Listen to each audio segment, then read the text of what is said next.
Gracias, señor presidente.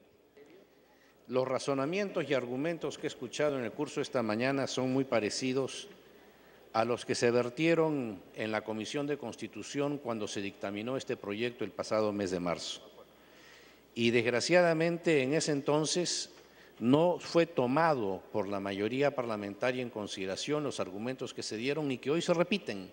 Y lo que en ese entonces vaticiné, que por no encontrar una fórmula suficientemente comprensiva de todas las inquietudes, el debate se trasladaría, como ha sucedido, al seno del Congreso. Yo estoy de acuerdo en combatir el transfugismo y siempre lo he sostenido. Sin embargo, creo que el proyecto que se ha traído adolece de tener varios vacíos.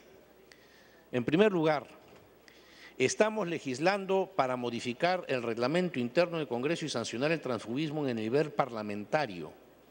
Y yo creo que el transfugismo debe de ser perseguido y sancionado en todos los ámbitos en que se dé. Y el transfugismo existe mucho más acentuadamente en el ámbito municipal, como también en el ámbito de los gobiernos regionales. Con un añadido, si alguno de los 130 congresistas migra de una colectividad a otra, no altera la correlación de fuerzas dentro del Parlamento.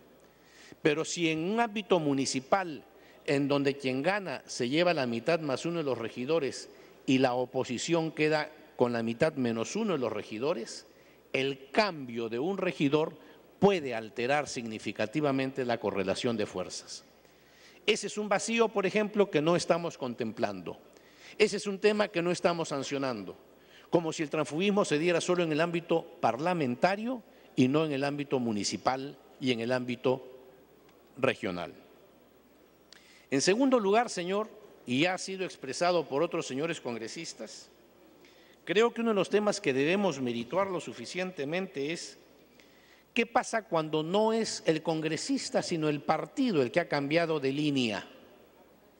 Y yo repito lo que sostuve en el seno de la Comisión de Constitución. Tengo ejemplos muy cercanos, señor presidente, que he vivido como parlamentario. En el plano individual puedo mencionar el caso del señor Galarreta, por ejemplo, que integra mi bancada. Él llegó al Congreso en el 2006 como integrante de la bancada de Unidad Nacional, pero representando al partido Renovación.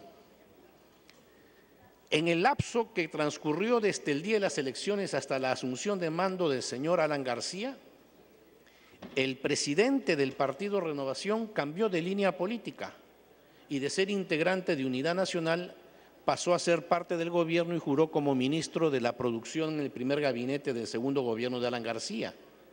El señor Galarreta dijo: mi partido ha cambiado de posición política, yo no. Yo me mantengo en Unidad Nacional, pero me veo precisado a renunciar a Renovación.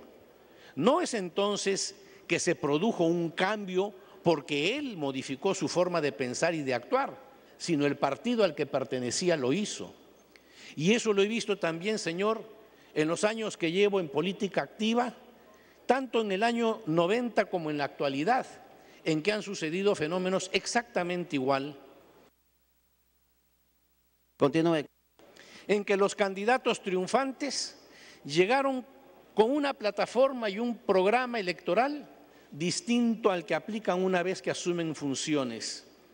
El señor Alberto Fujimori en el año 90 postula en nombre de Cambio 90, levantando banderas que se aproximaban mucho a las políticas que el primer gobierno de Alan García había tenido y que contrastaban abiertamente con las del Fredemo que propuso a través de Mario Vargas Llosa.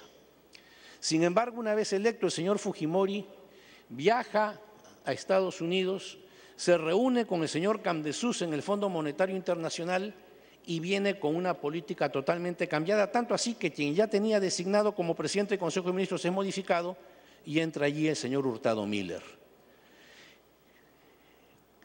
Yo he sostenido y reitero, y lo he dicho muchas veces, creo que una, no la única, pero una de las razones fundamentales por las cuales se produjo el 5 de abril del 92 es porque la correlación de fuerzas al interior del Parlamento había variado sustancialmente.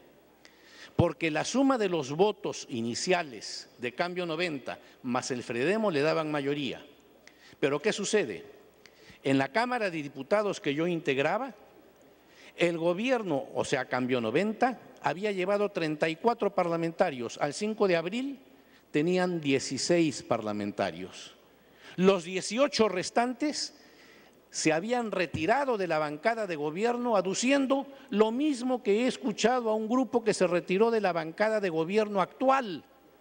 El programa con el que llegamos no es el que se está implementando y en consecuencia no puedo continuar dentro de esa línea. No es para lo que postulé, no es para lo que me eligieron. Y en consecuencia, al 5 de abril la correlación de fuerzas al interior de las cámaras había variado y el grupo parlamentario integrado por el APRA, las izquierdas y los migrantes de Cambio 90 se habían convertido en la mayoría en la Cámara de Diputados y estaban en consecuencia oponiéndose a muchas de las reformas que iniciaba en ese momento y derogando o pretendiendo derogar muchos de los decretos legislativos que el señor Fujimori había dado. En consecuencia tenemos este caso que es claro, no es el congresista el que cambia, sino el partido el que modifica su línea y el congresista quiere permanecer fiel a aquello por lo cual postuló y fue elegido. Un segundo vacío o tercer argumento, señores, ¿qué pasa cuando un congresista no se retira? No renuncia a su bancada, pero es expulsado de su partido. ¿Puede decirse que es tránsfuga? Puede haber razones varias. El caso, por ejemplo, y aquí me lo está señalando el señor Carlos Brus, él fue retirado de su colectividad política, no es que se retiró, él no puede ser considerado un tránsfuga. Una cuarta situación que no está merituada ni contemplada en el proyecto que debatimos, señores, ¿qué pasa cuando un congresista, para evitar ser calificado como tránsfuga, no se retira del partido, no renuncia al partido, pero sistemáticamente vota en contra del partido, se ausenta del hemiciclo para no estar presente y votar como el partido lo requiere, y situaciones de esa naturaleza, con lo cual termina siendo un topo dentro de la bancada?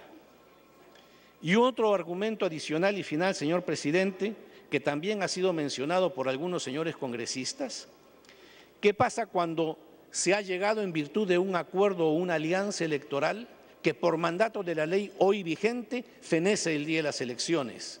Y después del proceso, cada uno de los integrantes de esa bancada decide seguir su propia vida, independiente y ya no conformando la alianza con que llegaron. Puede decirse que son tránsfugas porque se retiraron del tronco común original con el cual llegaron para readquirir su independencia partidaria y labrar su futuro político distinto. No es que han roto con una alianza electoral, sino simplemente esta tuvo su fin por mandato legal el día de las elecciones. Todos estos argumentos, señor, fueron debatidos el 14 de marzo hasta la saciedad en el seno de la Comisión de Constitución.